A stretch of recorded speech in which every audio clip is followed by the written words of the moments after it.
Are you curious about coaching and you want to learn more, but you don't know where to start? And you're like, okay, should I get certified? Should I take a class? And what's the difference between like a manifestation coach or a wealth coach, career coach, all those things?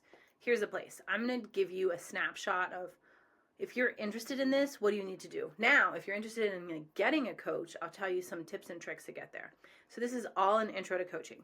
Now, first off, I've explained in my previous videos and some of my blog posts, if you follow The Ordinary Professor, meaning subscribe now, what is the different types of coaching. So go back to that video. I'll put it up here. Now, next, I want to talk about, like, if you're linking to coach, what is it? Like, what does it take?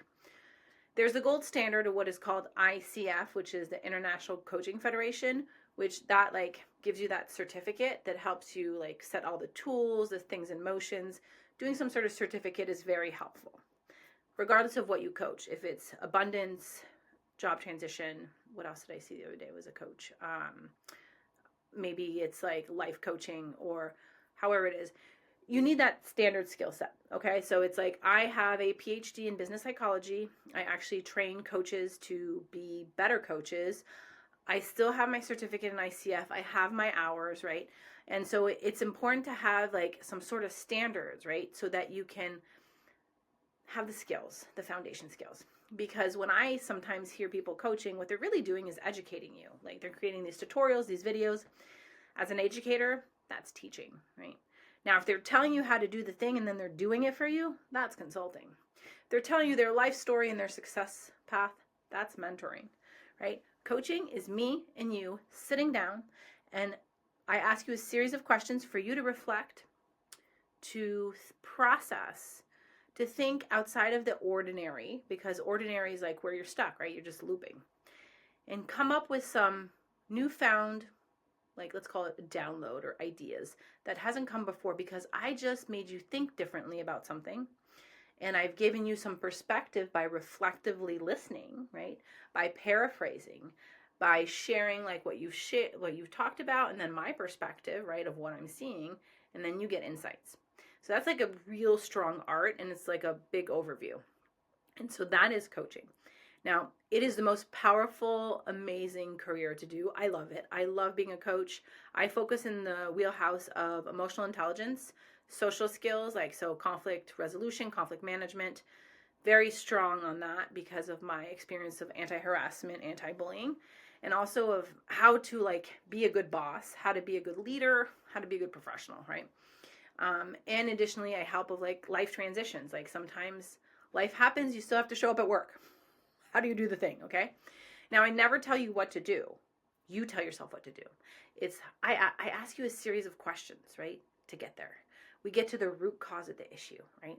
Now, there's different types of coaching when it comes to, like, say, let's talk about job coaching, right? So that's a really difficult one, and I wish it would be called job consulting, because I've done job coaching and career transition, and you do most of the work because you have to really push your client along to get jobs. So that's really difficult to do because it's like a side by side, right? So there's some exceptions because you're holding the expertise and you can ask your client questions a gazillion times, but eventually you have to be like, you just need to put this on your resume, okay? So there's also different types of coaching and models that come into place when you're thinking about coaching, of direct coaching, indirect, like reflective, facilitative, all these things. So I am not here to give you an entire tutorial of those theories and applications because I teach the thing, but I'm here to tell you that if you're interested in that, the first and foremost skill is start practicing. You're like, what? Just start practicing. Start practicing by asking better questions. Keep your opinion to yourself. Learn to reflectively listen. Pause, work with silence, and try to figure out like what someone is really trying to tell you. Right? So you're reading between the lines, pausing, reflecting is really helpful. So those are the foundational skills of coach. It's like really active listening and asking questions. You get those two things down and you can start practicing coaching, right? The other thing when it comes to coaching is so there's a slight difference when you're like, it's called HRBP, so a business partner in HR. So they have like maybe 30 minutes, 45 minutes to get you from point A to point B, right? Because you're not doing your job, you're underperforming, there's an issue, right? So they're going to use direct coaching to get you there, right? So that's slightly different. Now, executive coaching is a longer engagement where you want to use that time to get to the deep-rooted issue. And typically what you're using, like you're working on executive coaching, is either executive presence, really high-level interpersonal skills, strategy, right? Power, influence, so all those things, and then understanding like the different levels when it comes to organizational or culture or design, like how that plays into like, so that's executive. Now, life coaching is one that, so I pause because I have so many opinions, and this is not the place for my opinions. So do I do life coaching? Yes, I have, right? I am trained up the yin yang, right, when it comes to coaching. So I do not go deep. I always recommend my clients see a therapist if something's deeper, or they can even see therapy in conjunction with me. What I help is the kind of how to get you to the action items you're trying to do. And life coaching can be very complex because the life coaches that I've either experienced or heard of, sometimes they give them, it's hard because they put themselves in the person's shoes, but then they become that person, meaning they're like, well, when this has happened to me, this is how I did the thing. Wonderful. But that's not coaching. That's just giving advice. Life coaching is, our lives are complex, and there's a lot of different dynamics. So it's really careful, and someone very skilled, and I know very skilled ICF certified life coaches that are wonderful, right? But watch out what you sign up for, right? So if someone's always like, oh, that coach is so expensive, like do digging, like what are their credentials? What do they do? Do they offer like a 15-minute like chemistry meeting to see if you're a good fit, right? So with that said, if you're starting your coaching practice or you're trying to advance your skills, it's not freebies to do a 15-minute let's chat, because you need to know if you're the right coach. And if you think you can coach everyone, your ego needs to get it out the window. Just leave it at the door. It's not helpful. No one can coach everybody because it's chemistry, it's dynamics, it's matching, right? Is super critical. Also skill set. So that's really important. So if someone's going to be like, well, just book with me a session and like, I got what you need. You'd say like, well, I'd like 15 minutes to get to know you, especially if you're going to invest a lot of money. Because the last thing is you want to invest a ton of money and be like, I don't know what I'm doing, or, my coach gave me these things and this homework, and if you don't have time to do your homework and your coach keeps giving you more homework, you need to fire your coach. Okay? So these are things that you need to know. First of all, come prepared for what you call a chemistry meeting, a 15-minute, with questions to see if you're a good match. Secondly, think about your focal issue, which is down the one thing you want to work on. Not the gazillion things, but the one thing you want to work on. Okay? And then if you're looking to coach, figure out how do you build your resource hub, right? So you're not here to give people advice, but you have to know where to find this information to ask the right question to get the person in the right direction, right? So you need a good resource hub.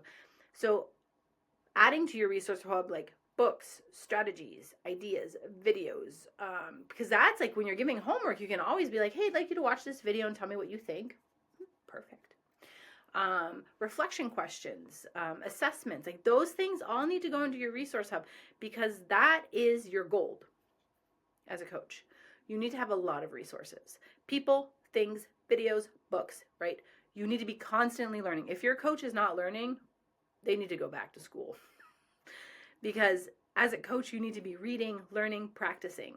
And most coaches have coaches. Most coaches have mentors. Most coaches have even therapists, because we're working with people, right? So that dynamic is we have to grow as much as our clients are growing. And so that's really critical. Last but not least, if you're looking to coach too and you want more information, you can always look on the ICF websites and look through your certifications to make sure that you're investing in the right program for you, the right timing, and the right cost, because those all play into things. And then lastly, if you are looking to be coached, start thinking about who would be your match. Who would be the ideal person that you'd be like, yeah, I want to listen to that person. I think they bring great advice. Wow, they're a good listener. Or wow, they have insight, right? So you've got to figure out what you need, okay? And then start your search. Don't wait till someone tells you what you need, because that's the first sign that you have to do a little more work because you're not quite prepared. Because someone telling you what to do, the minute you say, you're right, you're right, you're right, what your brain is saying is, I'm not doing this thing. I'm shutting down, like, right? So you want to get to the point where you and your coach are like, that is right. That is insightful. That is helpful. Because that's the goal of a coach.